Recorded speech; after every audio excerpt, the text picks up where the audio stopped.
how much of a game changer is the relaxation of those rules, and do you intend to use all 5 import spots? Hey, Phil.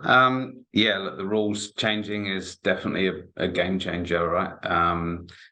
It enables us to kind of go outside of Australia and New Zealand for the first time, which we've done this morning, but also it doesn't affect how many New Zealanders we can have in the team as well. So those recruitment restrictions for the first few years are gone. So that's really positive for us.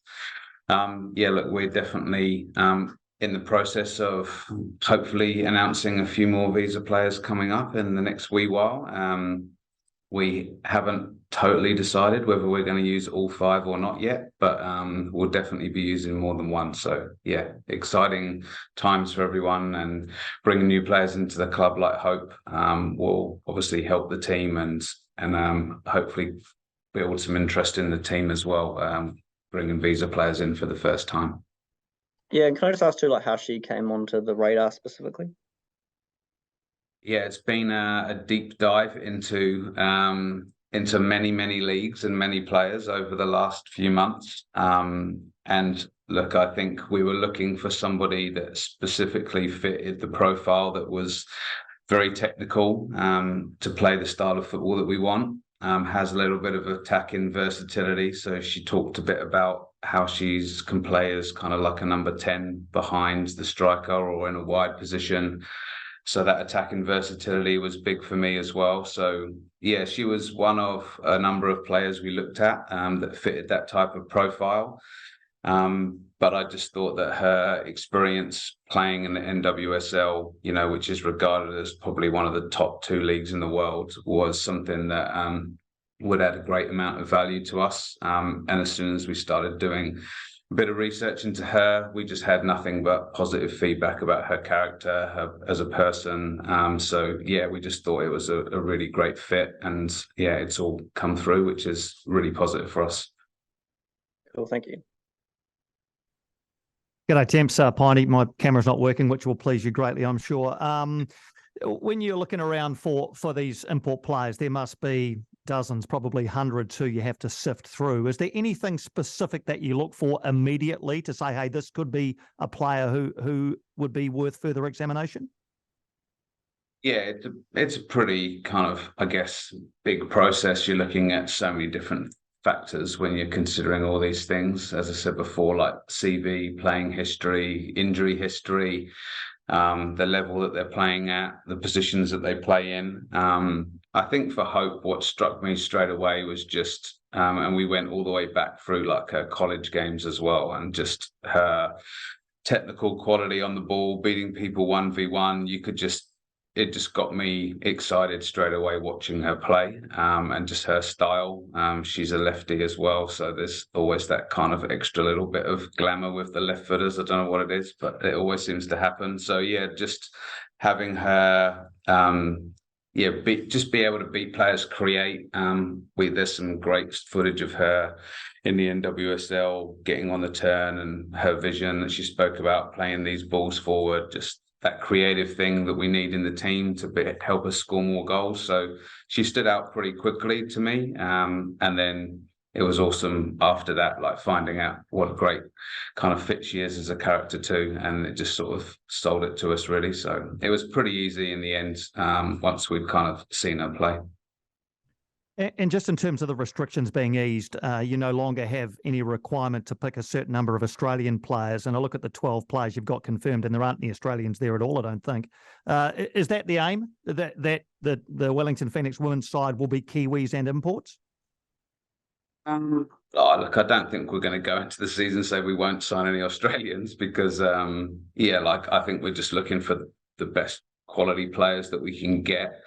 And that are available and would be keen to come. So we definitely won't rule out Australians, but I guess with the restrictions easing, it does enable us to, I guess, promote potentially more New Zealand players from our academy, for example, that in the past it would have been hard to get them into that quota because you've only got a certain amount, right? So I think it's going to have a lot of positive value in terms of promotion from within and young Kiwis coming through the system, potentially football ferns in the future as well.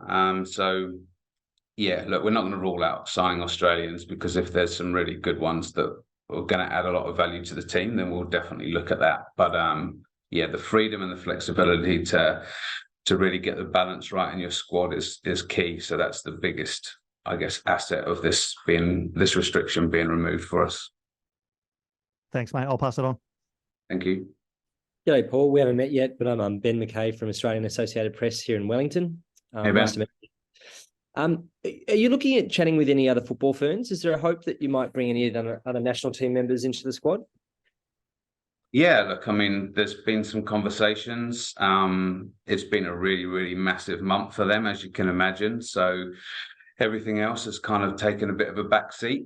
So look, there's still some potential discussions to be had there and ongoing stuff. But I think as well, like a lot of those football ferns did perform well. Like we've been talking about the positivity of that team, and so it's also attracting interest, I think, from other parts of the world as well in our national team players, which can only be a good thing, right? So yeah, look, there's definitely some intent for us to try and do that, but it's not always as easy as it may seem.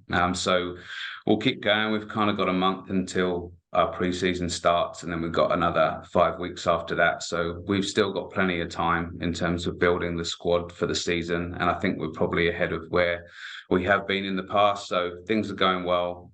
As I say, there's some more visa players to come, and then yeah, we'll just kind of, those final spots will all be about just getting the right fit and the right balance, really.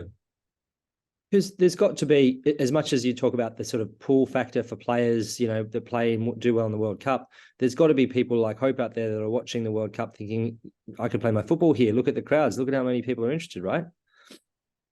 100%. Let's just turn that into attendances for the Phoenix, right? And kind of keep surfing the wave. I know we've launched our memberships. Like, you can get to all the home games for $100. I mean, God, you know, people should be looking at the Women's World Cup and thinking, right, let's carry on and keep this kind of, I guess, this going, because the momentum's been amazing. I've been to all the games in Wellington and going again tomorrow. Like, it's just been great. And so, yeah, I agree. I hope that people are out there and looking at this and thinking this side of the world is an attractive proposition for players. And I know the A-Leagues have talked about trying to be more of a destination league for players. So the Women's World Cup can only help that. And if we can build that momentum into the season, then all the better.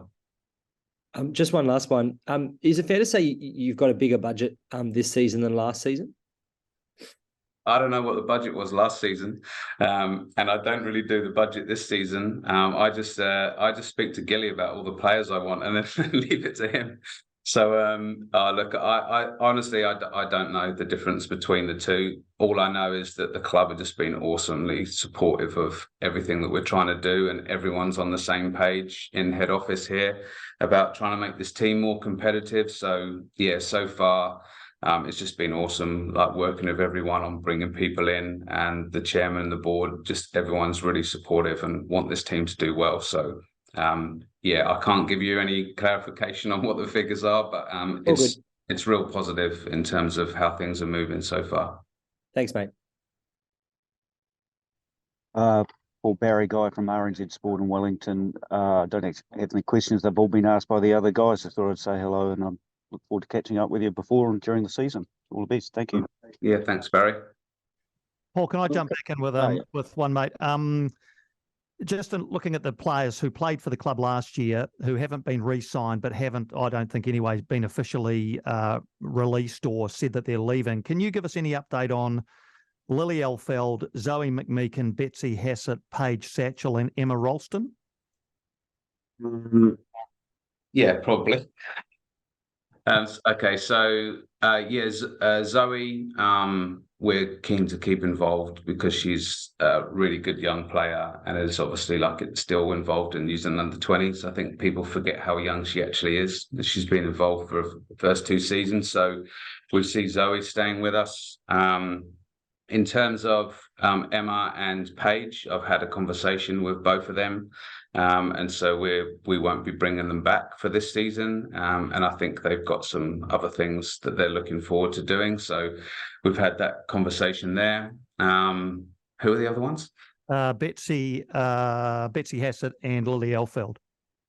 Yeah, so Lily is quite complicated because of the injury. So we're just working through that with all the medical people around kind of what that looks like and timescales and what she needs to do to kind of get back to playing again. So there's probably still a little bit more time needed on making a clear decision on what we're going to do with Lily. But we want to support her as a club, and obviously we want to have her involved in the club as well, because she's such a great, I think everyone saw last season, like what a great influence she is.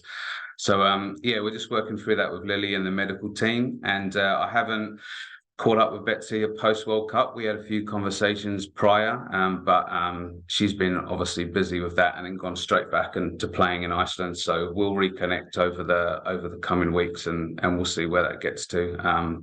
But yeah, that's probably the best update I can give you. No, great update. Thanks, mate. Appreciate it. No worries. Could I just ask, Paul, is that, I don't know whether similar with Betsy is the same with ALeague Longo, who had committed to playing for the Phoenix last season ahead of the World Cup, obviously had her injury. I know she's got other sort of off-field jobs and stuff like that, but is she someone either you'd want to consider, bringing back for a season, or yeah, is there anything you can say there? Yeah, look, ALeague's like a top player and hugely experienced. And I think like if you've got an opportunity to kind of bring someone like that into the team, then obviously like we'll be keen to look at that. So yeah, look, we're going to have some conversations, but nothing as yet. As I say, like the Women's World Cup has taken like quite probably more of an emotional toll on those football fans than maybe a lot of people are aware of, because like they put so much effort and energy into that over the last probably 8 to 10 weeks now. So I think a lot of them are just unwinding and kind of regenerating after a crazy period for them. So yeah, as I said, we've still got some time, and ALeague is definitely somebody that we want to talk more to about this coming season. And can I ask too, in Fiji, they'd sort of announced that Trina Davis was here on trial with the Phoenix. How was that teed up through Fiji or from OFC? And is she someone that could be in consideration for one of those import spots? It's like a little bit of a collaboration. We saw Trina play for Fiji, and like she has some skill sets that are pretty appealing. So we kind of got in contact with her and with the Fiji FA, and actually Nazia, Roy Krishna's wife, is also kind of helping out in terms of like with the arrangements and stuff. So it was really good, like just collaborating with everyone. Trina was out of contract, and so yeah, it made a lot of sense for us to get her here, to have a look at her a little bit more closely. Because there's a limited amount of, I guess, games that we've seen her playing, so we just wanted to bring her in. So she's going to spend a bit of time with our reserve team over the next few weeks, training and potentially playing in some games. Gives us a chance to look at her. But she arrived a few days ago. She's a really awesome person, and so yeah, we're excited to see what she can do.